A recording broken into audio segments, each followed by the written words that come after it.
Welcome to today's presentation brought to you by the Abdominal Cancers Alliance on demystifying ostomies, what patients and caregivers need to know. I'm Amy Hanley, the Program Director for the Alliance, and I'll be walking you through a few housekeeping items before we begin today's webinar. This webinar will be a short presentation. We received several questions from the registration and have worked to answer those within the presentation. If you have additional questions, please add them to the Q&A box and send to all participants. We will try to get through these as time allows.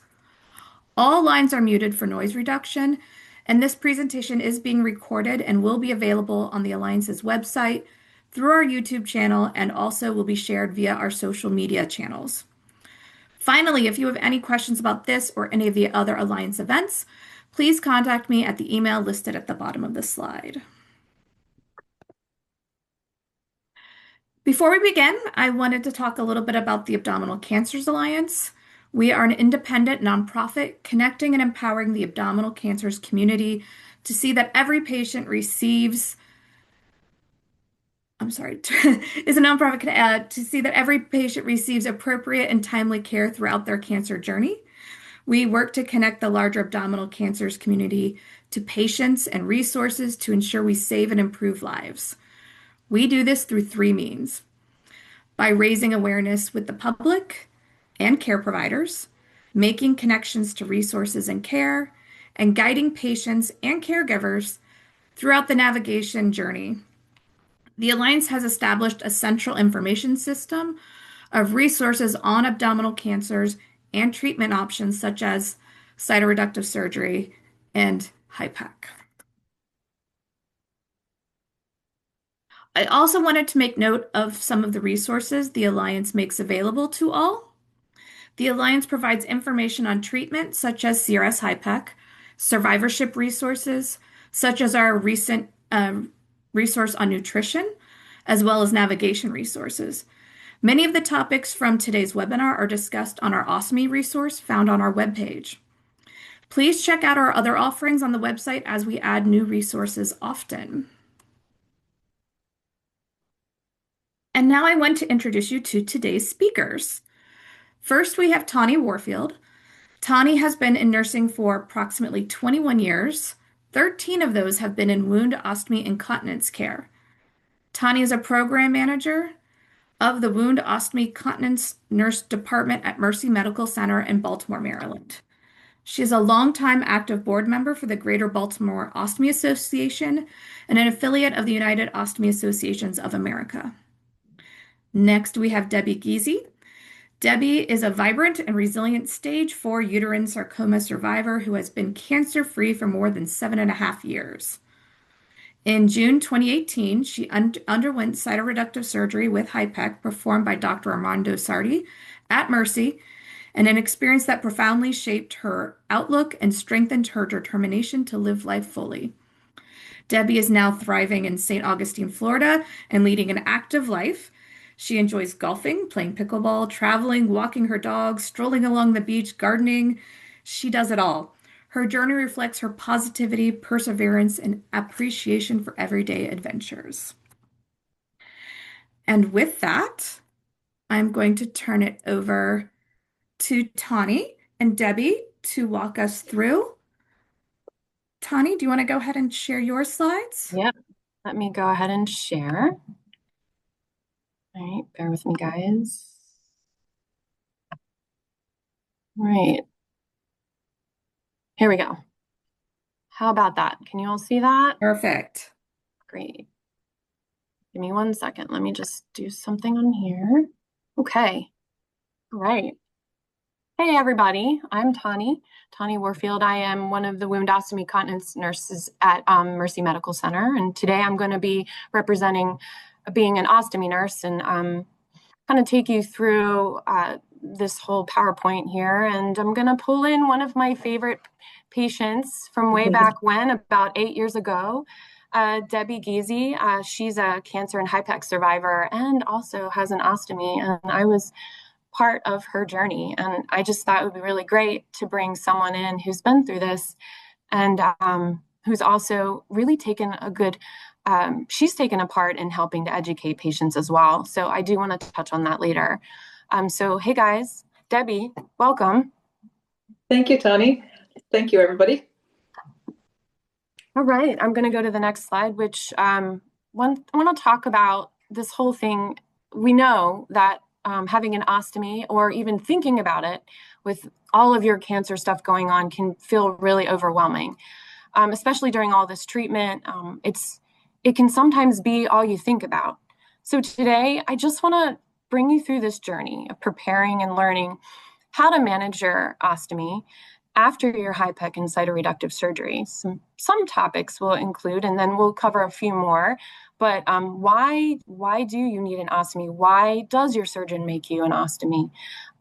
What do you expect after surgery and before surgery? And a couple tips on managing some daily cares, skin health, what it should look like, and then nutrition. We'll talk a little bit about like post-operative diet and some emotional adjustment. I'm going to have Debbie talk some more about that, and as well as resources. There's always resources, and what you get in your post-operative ostomy sessions doesn't necessarily mean that's all that's out there. There's so much out there, and I want to guide you towards some good ones, and then you, I'm sure, will find some as well. And if any of you end up having an ostomy or have one and have some suggestions. We hope that this is valuable for you all and your loved ones and caregivers. Okay, ostomies and cytoreductive surgery and having a HIPEC procedure as well. What we know is that this is one of the most involved procedures. It can last many hours and involve a lot of parts of your abdomen, including in some cases the intestinal tract and possibly your bladder. So sometimes when your surgeon is going in and trying to remove all of this tumor and affected tissue, they have to remove parts of your intestine and bladder. And sometimes they have to reroute your intestinal tract because they can't safely reconnect you. Okay, so if you keep that in mind and you think about how involved these surgeries can be, we want at Mercy for sure. That's what I know. We do that here through Dr. Sardi's team. We want to make sure you're educated ahead of time, and we take some time to prep you in case that does happen, because, like I said, it's a very involved surgery. But I do want to say, I speak on behalf of Dr. Sardi and his team that your surgeon will do everything they can to avoid making an ostomy. But in certain cases, they have to. Now, you're thinking, oh, but can't the surgeon, they're so amazing at their job, but can't they just reconnect me once that tumor is removed? So there are absolutely times when your surgeon can. Yep, they can. But there are times when they can't. And they sometimes have to deal with blockages and injury and inflammation. And then reconnecting is just not a safe option. And in those circumstances, when things have to settle down, your surgeon may create a temporary ostomy. And that means that it could be reversed. Dr. Sardi mentions 3 months, but sometimes it's a little longer. And so if you keep that in mind, you have a temporary rerouting just so you can heal from that big surgery. So I hope you guys are thinking that way, right? However, we have to think about the big picture of why you are seeing Dr. Sardi and his team for removal of your extensive tumor, is that removal of all of the tumor is the most important aspect of your cytoreductive surgery and your HIPEC for possible cure and long-term survival. So with that said, there are times when, in order to achieve that goal that you came, for the surgery, a permanent ostomy may be needed, because in a certain circumstance, for example, Dr. Sardi gave me this example to share with you. Let's say you have tumor around your large intestine, but it's extensively around your large intestine to the point where even if Dr. Sardi or his team removed that portion, there would be no way in order to safely connect. And that's when, for example, the surgeon would have to make a permanent ostomy. I'd like to talk about your surgeon as a plumber when I chat with you all before surgery. This is a silly picture. I know I could have gotten a better picture, but I actually, if you think about your intestines as being the pipes, then this all makes sense. Excuse me. When your pipes are leaking and cracked or damaged, they are removed and replaced, right?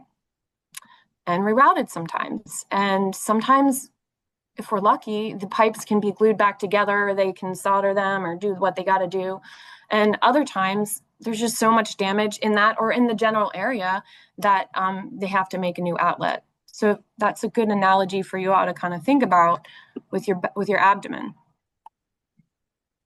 So we're gonna switch some gears here, and I'm gonna talk about, okay, so what is an ostomy and what is a stoma? And Tani, you're using these terms all the time, and you really want to, let's define them a little bit before we talk about them a lot.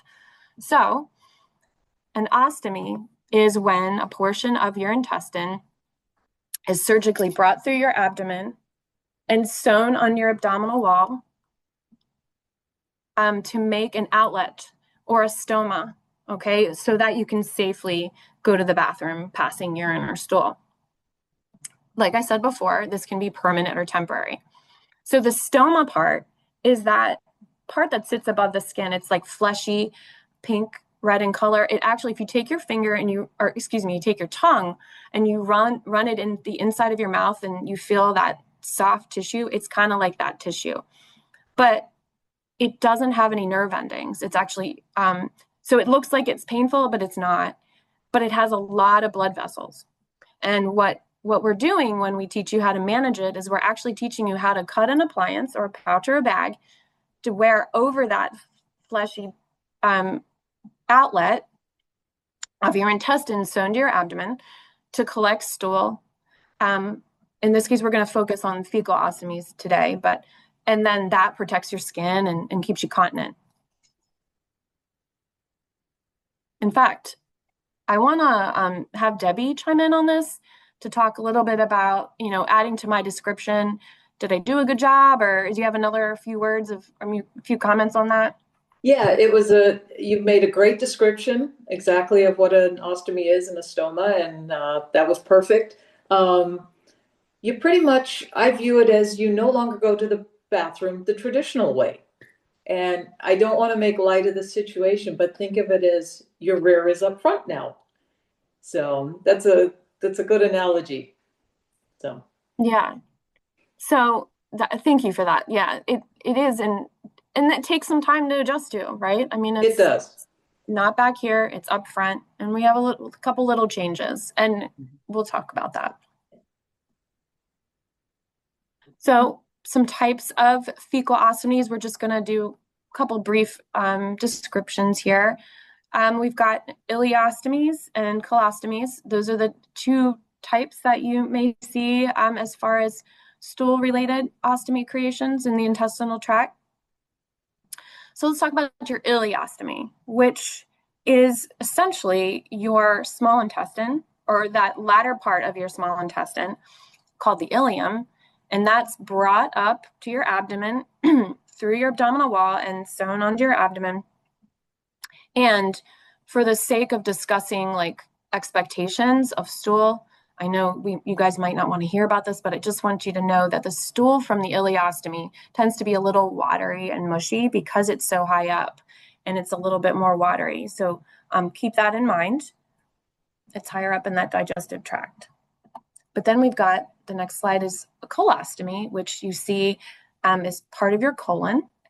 This can be, this type of ostomy can be created on any part of your colon. So sometimes people say they have a transverse one, which would be on the top of the colon, or descending lower colon, sigmoid, where the S shape is. So that kind of tells you that part is coming out in that area of your colon, brought out under your abdomen and sewn, like we discussed. And the stool from this is typically pasty to semi-formed. Now, Debbie, You have what type of ostomy? I have the colostomy.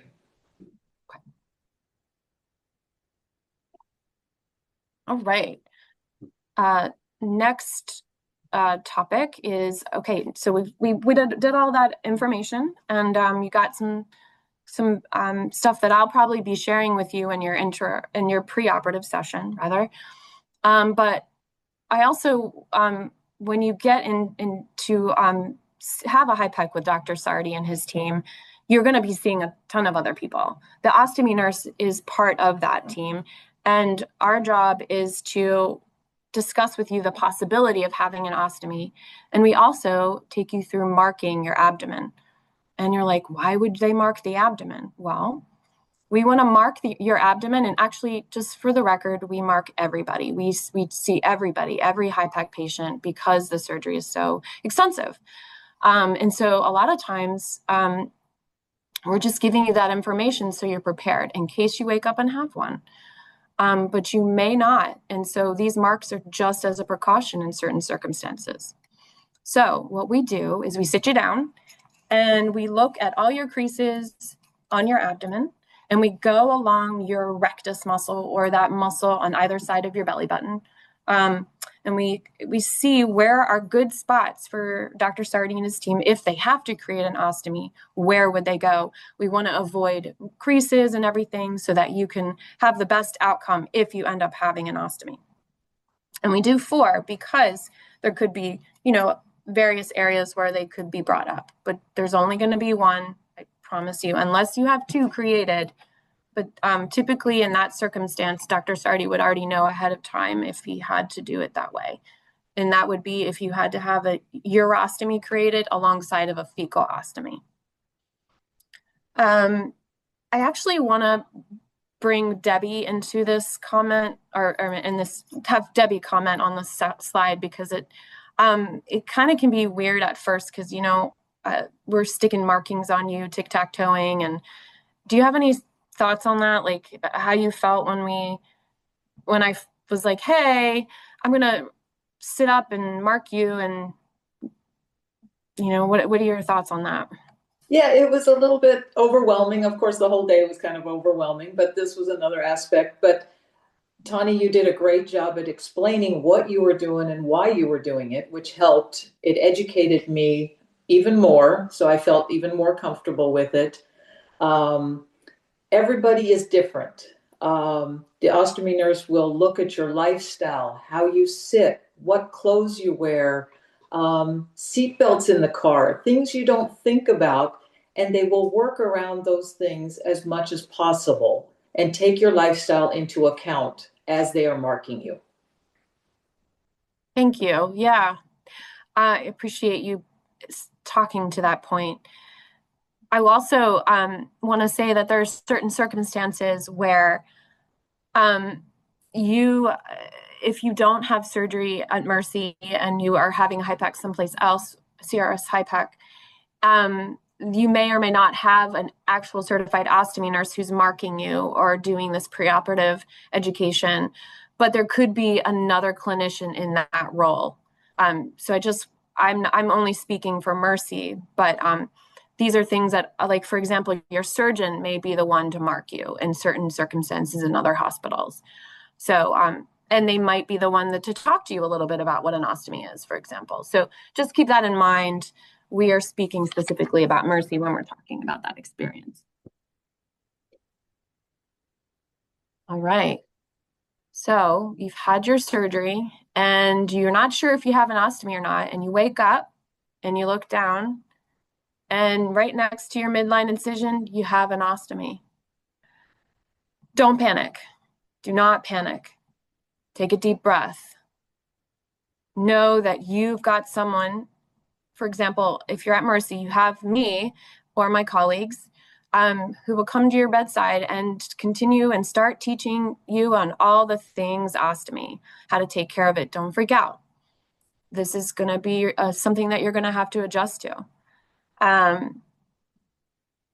It's going to be like your new normal. And I really want Debbie to talk a little bit about this. This is something that she experienced, and I want her to share her journey. exactly what you said. It's going to be your new normal, and you need to keep that in mind and have a positive attitude. Yes, it's overwhelming at first, and it will take some time to get used to, but you can get through it. And you incorporate it into your daily life, just like brushing your teeth, washing your face, Mm, things like that. You will incorporate this into your everyday life. And I think the most important is educate yourself as much as possible about an ostomy, either prior, if you know you're definitely going to have one, or during your recovery, etc. Just research as much information, and the colleagues there at the hospital, they will give you a ton of information. And it may take you some time to digest it, but look over it because you're going to have some questions, and there are no stupid questions. So ask away. I think that's about it. The new normal is the best way to say it. yeah, I do. People a lot like nowadays, everyone really wants to be quick to adjust to everything, and it's not always the case. Do not expect to own this overnight. Do not expect to own this that week or two that you're at the hospital. Know that it takes some time, and not everybody, you know, can get to that point right away. So the more that you know, the more that you practice, and we're going to talk about that in the next slide, is going to help you.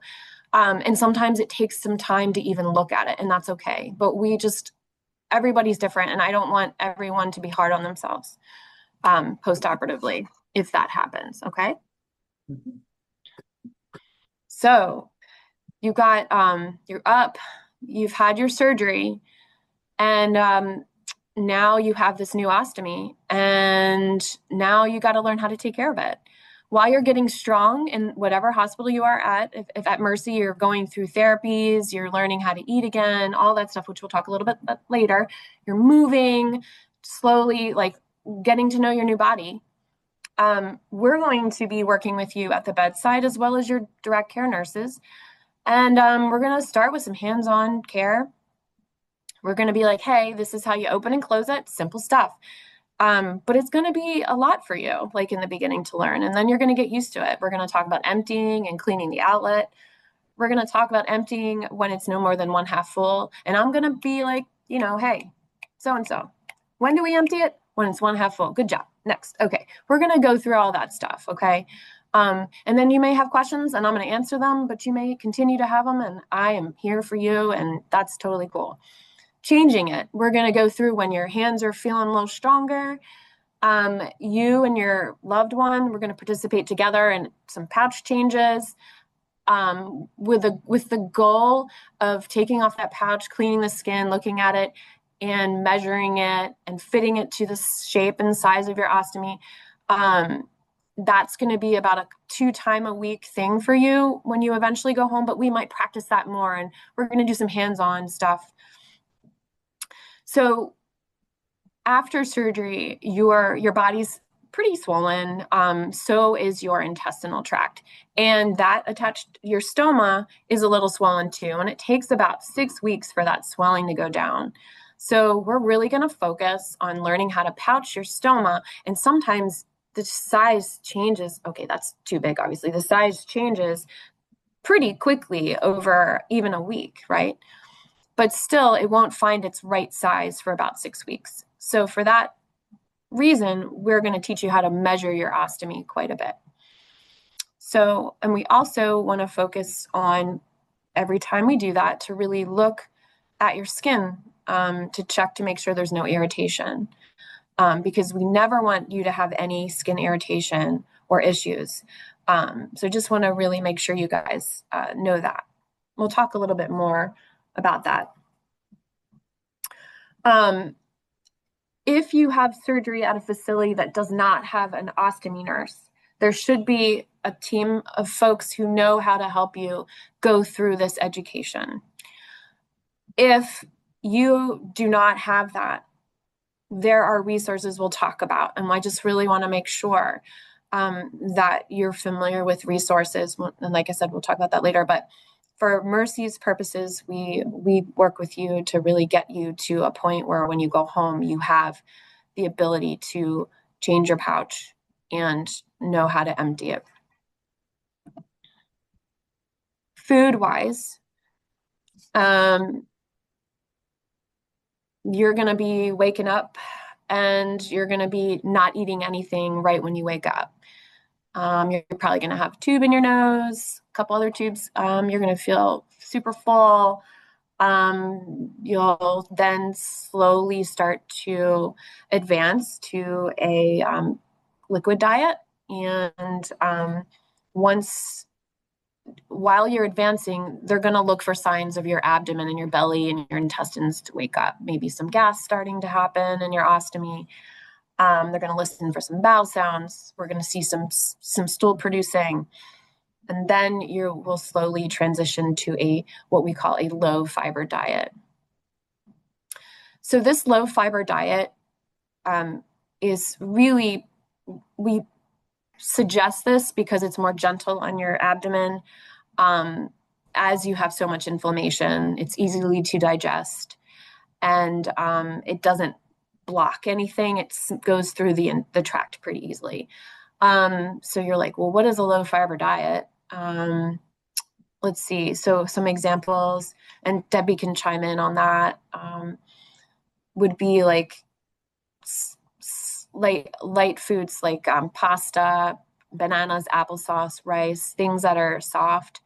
And we want you to know that as you advance to a regular diet, that doesn't mean that you're going to do 3 full meals a day.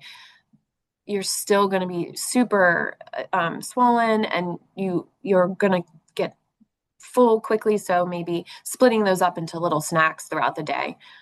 Crackers, things that are light. Make sure you chew well, drinking fluids, etc. We also want to make sure that, and we'll chat with you post-operatively, that you are advancing to at least 8 to 10 cups of fluid a day, about 2 liters or more a day, to really make sure that you're well hydrated and for your healing purposes and for the fluidity of your stool. I just want Debbie to chime in on her experience with adjusting to the foods and currently what she's advanced to now. Yeah, I would say I agree with the easily digested foods. Give your body a break, let it heal, and don't overwork your body. Just introduce small amounts as well, and see how your body can tolerate it. I think I did eat a lot of applesauce, bananas, ice cream, frozen things like that. And chew, chew, chew. Even when you think you've chewed your food enough, add a couple little extra ones just to make sure you're not having big pieces. You're not swallowing big pieces and stuff. It's very important to chew things very well. And as far as hydrating, please stay very hydrated, because your output with the ostomy is going to be probably a little waterier than you're used to, and you can get dehydrated very quickly. So that is one thing I would stress. 8 to 10 cups. If you can add more than that, perfect. And especially too, during the summer months when it's hotter in your area, drink more water. Always have a cup of water or some kind of fluid next to you, and constantly sip on it. And I think that helps me to stay hydrated, especially I'm in Florida, so the humidity is very high. So that keeps me hydrated. I hope that helps. One quick thing to add on to what Debbie said, I want people to also think about in the summer incorporating an electrolyte drink too. That will help, especially with folks who have ileostomies, with that higher watery output, that will keep you from getting dehydrated, to give you a little extra electrolytes. And there's some Drip Drop and Pedialyte and Gatorlyte and things like that are good to take in. Yeah, Maybe I currently use the Propel pouches, the no sugar Propel pouches, and I add that to all my water. Or you can use lemon or cucumber slices or things like that just to make it taste better. That's great. Some people also suggest coconut water as another option. And some broth and things like that. All right. Going home with your ostomy. Okay. So I believe we talked a little bit about this before. So before you go home, you as the patient and your caregiver and your ostomy nurse are hopefully reviewed all of those things that we just chatted about a few slides ago, where you feel comfortable emptying your pouch. We're going to get to the point where you're going to walk to the bathroom and sit on that toilet and empty it so that you're feeling comfortable with that, opening and closing that pouch. And then also going through changing an appliance and knowing what pouches and system you have and the appliances that you and accessories that you're going to be using. We also want to make sure that you have enough supplies to go home with. Mercy, we give you a bunch to go home with. And I want to make sure that I've gathered that with you and it's at your bedside, and because that's going to last you a few weeks until you transition to home care. Which a lot of times the home care is arranged to kind of be that second set of hands at home, and also to help you order your supplies at home and to adjust to your home life with your ostomy. Now, sometimes patients don't have home care, and in those certain circumstances, at Mercy, we would be hooking up with you to give you the supplies to last until we get a script from your provider to join up with a supplier. And I'll go over that a little bit later. But I really want to stress that you never should go without adequate supplies. You should always have a good amount to rely on. Is that true, Debbie? I mean, that is absolutely true. You want to always be prepared, have extra supplies. I mean, traditionally, you may change your appliance, say 2 to 3 times a week or so, or every 2 to 3 days. There may be some instances where you're going to have to change it more often. You just want to be prepared and have your supplies. I think I always have at least 20 pouches as a spare. And when I see it getting low, I order it right away. And these companies that you go with, I can get it within a couple days. So just be prepared. And if you need help being prepared, contact your ostomy nurse or your provider. And that is going to be, we can help coordinate with a supplier to get you what you need. And sometimes with these companies, and I'll talk about it in a few minutes, they can overnight samples to you, which would be very helpful. But I just really want to stress, one other thing. Also, when you travel or go somewhere, bring a travel kit with you of an extra supply. Like when you're going out even to the grocery store, just put it in your purse or your bag, or just always have an extra set with you just in case. Right, Debbie? I totally agree with that. If you go on vacation for, say, 7 days, take double the amount of supplies you need. You always want to have that comfort and not stress going, oh my gosh, I don't have enough, or where do I get some additional supplies? Take plenty with you. It travels light. Except the scissor thing.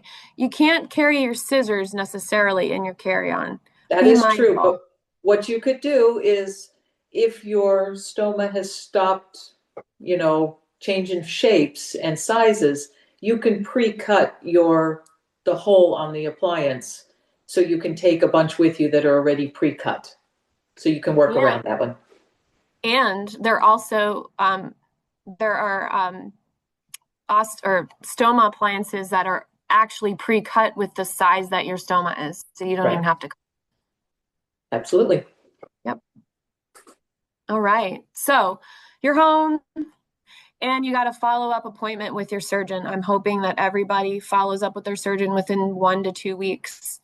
And then if you're at Mercy, we try as ostomy nurses to jump over there and do a visit with the surgeon. And we're going to be asking you questions like, how are you adjusting? How is your skin? Are you eating and drinking enough? Are you feeling dehydrated? Is your urine dark? Do you need to drink more?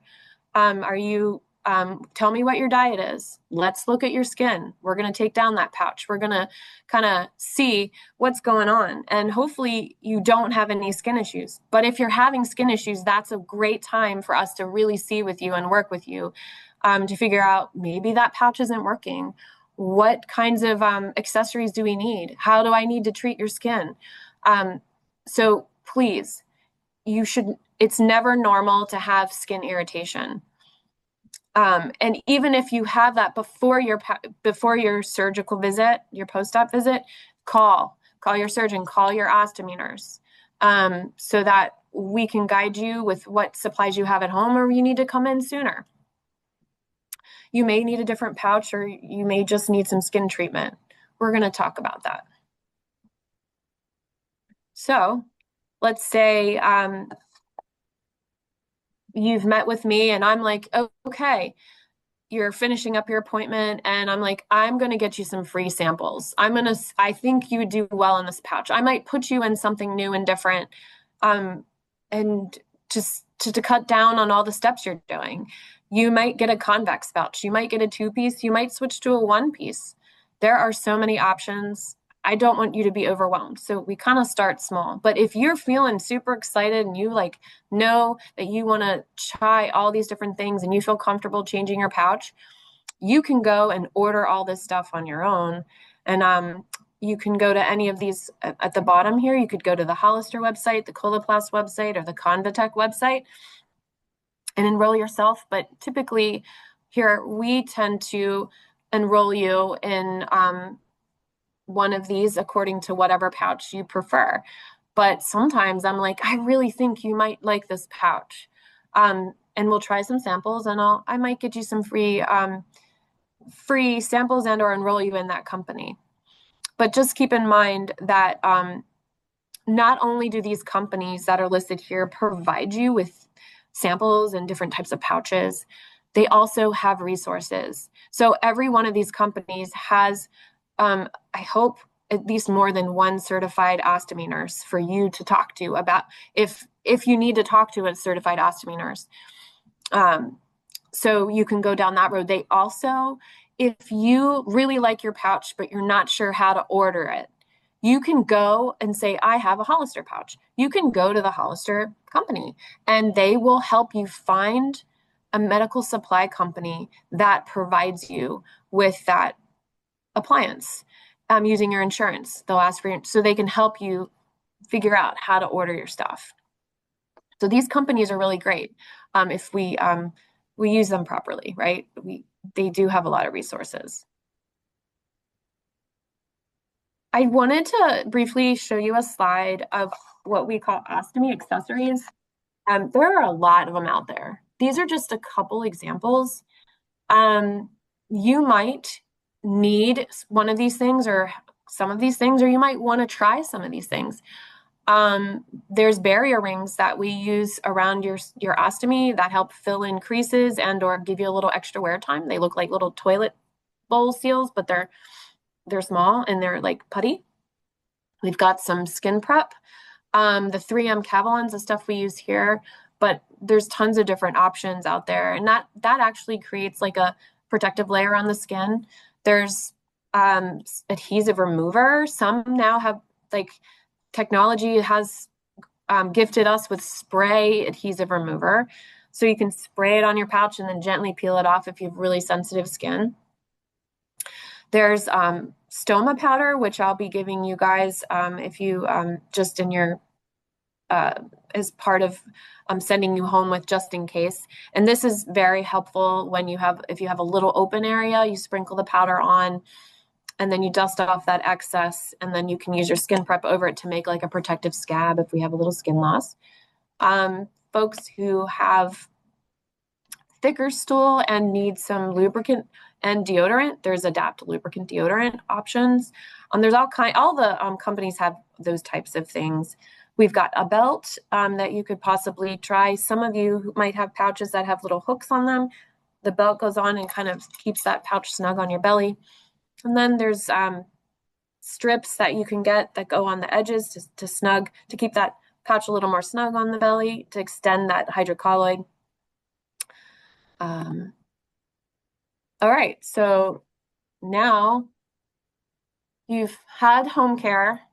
Now you're on your own to order supplies. And this is probably one of the most confusing and scary parts, right? When you're home and you're like, I don't want to run out of supplies, like we talked about. You want to, like Debbie said, you want to have plenty. But then what do? I have this insurance, but not all supply companies take your insurance, and your insurance doesn't necessarily jive with those supply companies, right? So you're like, what do I do? So you can see here, I actually did some research and I updated all of the national ostomy supply distributors. I called them the past few weeks and really made sure that these phone numbers jived with what I had. So these are companies that could potentially take your insurance, whatever insurance you have. But then there's 2 local ostomy supply distributors.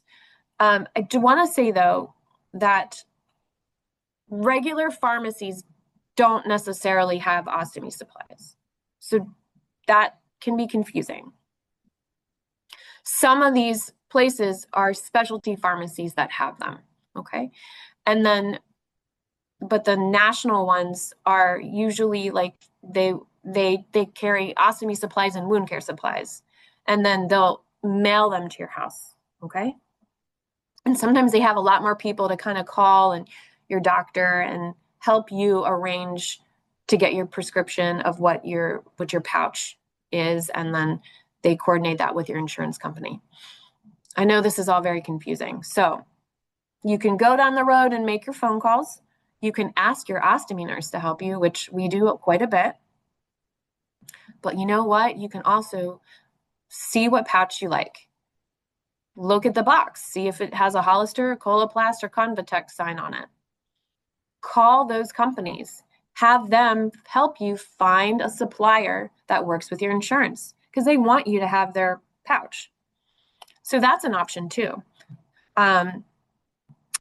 Regardless, I need you all to learn what products you like and get those numbers on the product and write them down. Get to know those numbers, because that's what you're going to tell your doctor. Hey, write me a script. These are the things I need. This is the name of the product and the number that I need. So when you can make that call, or you just have all that. If the company calls you, you have it in your hands. Debbie, do you have anything to add to this? I know this process is confusing. Some people don't even go this route. Yeah. They go the route. I used the samples that you had given me, and they lasted for quite a while, actually. And then you mentioned you have Austin Pharmacy there in Baltimore. I used them. Mm-hmm. I would call them up. They would, within the next day or 2, I had the delivery. So they were very easy to work with. When I moved down to Florida, of course, Austin Pharmacy does not deliver down here now, but I now use Edge Park. Very Perfect. good, very good to deal with. Their customer service is fabulous. So I'm going to continue ordering through Edge Park, and they accept my insurance. I will say that particular company accepts a lot of people's insurance, and there are quite a few people on their fleet who can help make your life a lot easier. And then any of these national companies can mail your supplies, and which is very helpful in certain circumstances, right? When you're completely out and you need it quickly. Mm-hmm. The local ones, if you are in Baltimore, you can hit up Austin Pharmacy when they're open. And if you are out, you can go and get your pouch from them, or a couple to last you until your shipment comes. That's an option if you're local. Ostomy resources for lifestyle. So I actually really enjoy promoting people checking out the internet. Some posts and some folks online can be a little too much. I feel like Laura Cox, who has a website through Shield Healthcare, she's fantastic. She really focuses on health, body health, and ostomy life, and has a lot of good discussions about products and how to adjust. And then my favorite for reviewing products is this guy named Eric. He is the vegan ostomy guy. His website is www.veganostomy.ca. He has a ton of reviews of all different types of belts and pouches, and he's very active, as well as Laura. And I actually saw them and they did like a discussion once, and I think it was about adjustments to romance, having an ostomy. So they both got together and talked, but they both separately have their own websites. Also, if you're looking for clothing that are like has underwear that has pockets and or wraps, bathing suits for men and women, you can go to Ostomy Secrets. So that's www.ostomysecrets.com. Check that out. And then also for a resource for adjusting, I'd highly recommend looking into someone who is a veteran ostomy patient. We call them a veteran ostomate. And the UOAA has an Ostomy Friends network where folks can talk with people or be visited by people who have had that type of ostomy, and they can talk about adjusting. And actually, Debbie, weren't you were also integral into helping people adjust pre and also maybe post ostomy creation. Is that true? Yes, Over the yeah, years? yeah, through the Alliance,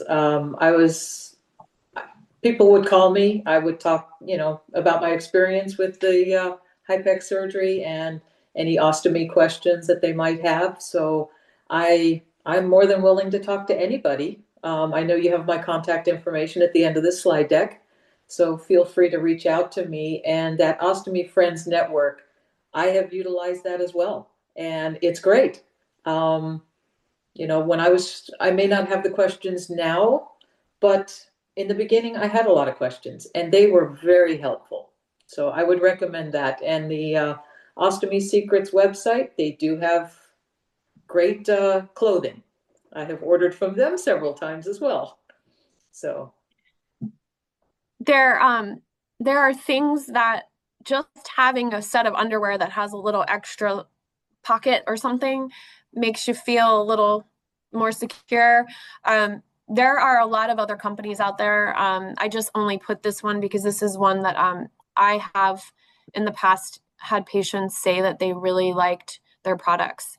But there are a few others. And if you're local, you can go to Austin Pharmacy, and they have some samples of various different things you all can take a look at. But I really want to focus too on finding your ostomy support network at the end of this talk, because you may not need anybody at first, and your ostomy nurse can only support you for so long. And I can find you someone who might, you might buddy up with through the Ostomy Friends network. But in reality, it's nice to have like a core group of people to talk to. So the UOAA, the United Ostomy Associations of America, is a nonprofit organization that works with local ostomy support groups and helps kind of create them all throughout the U.S. So I am part of the board of the Greater Baltimore Ostomy Association. I forget how long I've been part of the board, and we've had a couple different names. I think it was BOA, and now it's what we call the GBOA. And here's the slide has the phone number and the email if you'd like to chime in if you're local. But what you do is you go on the UOA website, www.ostomy.org, and you search for support groups, and you put your zip code down, and it pulls up various groups according to your zip code. And then you can connect. My group, for example, is mostly virtual, which is really nice for a lot of people. So even if you're not local, but you did have surgery here at Mercy, if you wanted to participate in the Greater Baltimore Ostomy Association, you could potentially do that. You would just send an email. But the website is fantastic. It has all kinds of everything that I'm telling you today, it has on that website. It has support for like if you're needing psychiatric support, it has that. If you're needing, if you really want to participate in a race, if you want to participate in a conference, it has educational seminars, examples. It has things in Spanish. It has videos of how to take care of your ostomy. It has dietary food stuff, tons of it. You know, relations, how to talk with your partner, stuff about sex and having an ostomy, all of that on this website. It's fantastic. They even offer a virtual ostomy clinic for you if you can't find an ostomy nurse in your area. So please check the www.ostomy.org out. It's such a great resource. And then also my Wound Ostomy Continence Nurse Society, which I'm certified through, has patient resource link. And you can go and put your zip code in and find local certified ostomy nurses in your area as well. I really wanted to also push for folks, if they're in the local area in Baltimore and you want to join the Greater Baltimore Ostomy Association group, please do. We are actually, each year we do what we call an ostomy product fair. Well, most years. This year, ours is in September. So September 27th, we're going to have a lot of vendors from 2 to 4. And we're actually going to be at Austin Pharmacy. They're letting us use their facility. And these vendors are going to have the latest and greatest in ostomy appliances, but also different ostomy technology. You can have discussion. You can connect with other provider, like other ostomy nurses in the area, and other ostomy patients. Hey, Tawny, I just want to have you wrap up here. We only have a few minutes and I have a few questions to ask. Yeah, sorry. That's Yeah. okay. You're at the end. Oh, this is the final one anyway. We still have time to do this real quick? Yes. Okay. Final thoughts. Debbie and I had some brainstorming, and we just wanted to share some final thoughts. And Debbie, chime in real quick. Always be prepared.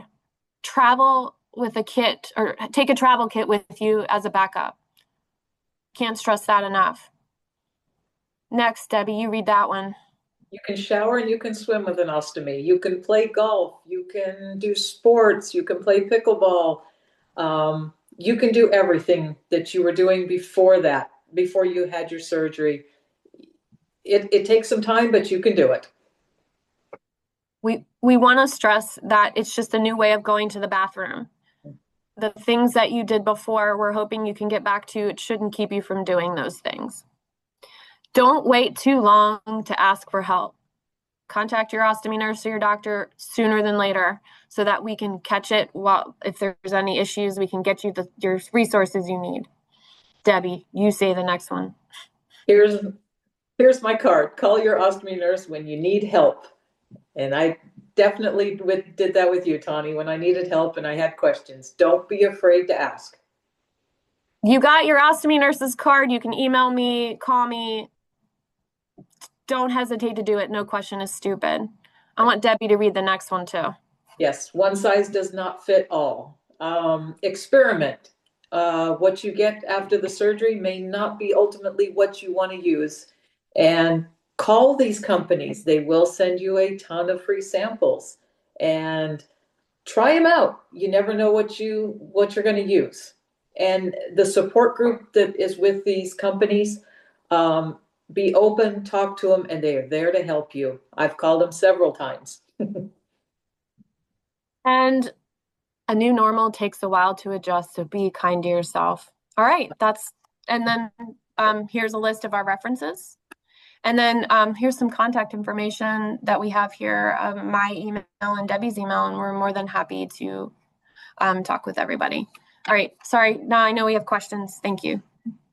Absolutely. If you have any questions, you can drop them into the chat. Just add them to all participants. But as we get going here, we did have a question about skin irritation, avoidance, treatment, leakage solutions, high volume output. If you want to say a few words about that. All right, so skin irritation, it can be, it can happen. It can happen with watery stool. It can happen when, for some reason, you're having your output is increased, or you have an increased output and we need to slow that down because your pouch can't keep up with it. Sometimes people have skin irritation when the pouch isn't changed as often as maybe it needs to be changed. But that is where you absolutely should contact your ostomy nurse to work with you on that, because it could be any one of these things. It's not always just one thing. And with that skin irritation, how can we protect your skin? We can, if it's open, we may need to crust it with stoma powder and skin prep. We may need to put in an extra ring around that to give it an extra seal. We may need to put you in a convex pouch. We may need to put you in a belt. And then high output, sometimes we may need you to get you a pouch, a two-piece pouch with a longer, larger pouch portion that goes to drainage, like a high output pouch. And then your doctor could put you on medications to slow things down. We might have to change your diet up a bit to change to more thickening type foods. There's a lot of things in this that we need to look at. And so working with your ostomy nurse and your provider is really important for that. Perfect. Debbie, this one might be for you. How do you prepare practically and get your mindset ahead of before a planned ostomy surgery? I think the best thing to do is attend webinars like this, go to some of these websites and just be educated. Anytime there's an unknown, it's scary. So if you can educate yourself as much as possible, that will make you more comfortable with the situation. That's what I would recommend. Okay. Tani, can you say a bit about the latest technology um, and how everyone might stay informed? Okay. So I'm going to speak for being an ostomy nurse. I attend ostomy conference, like I attend my wound ostomy continence conference, and attend a whole bunch of different types of seminars, but also my role extends to really having a good relationship with ostomy reps to find out what is the newest, latest, and greatest that they have to offer. They give us samples. We then look at them and figure out if they're, good for the patient. But also, I highly suggest getting involved in your in your support group in your area, because there are ostomy fairs where you can go and try all of these things and look. I do want to say, though, that sometimes people get so involved in getting into the latest and greatest, but they forget about keeping things simple. So you could add all the supplies and like all these things, but maybe just taking a lot of this away and having something simple may also be helpful. So having an ostomy nurse in your life might be helpful at guiding you in that. Especially with cost, because sometimes you're paying out of pocket, and sometimes things are covered by insurance, and sometimes the latest and greatest is not covered. So I just want to make sure. I hope I covered everything I think enough. so. I don't have any other questions in the chat, but I want to thank everyone for joining us. If you do have a question, again, Tawny's email here is on the slide, so is Debbie's. Mine was on an earlier slide. You can also contact the Alliance through our website, www.abdominalcancers.org. This website or this recording of this presentation will be available there. And thank you again, everyone, for your time. Thank you. Thank you. Bye. Good luck, everybody.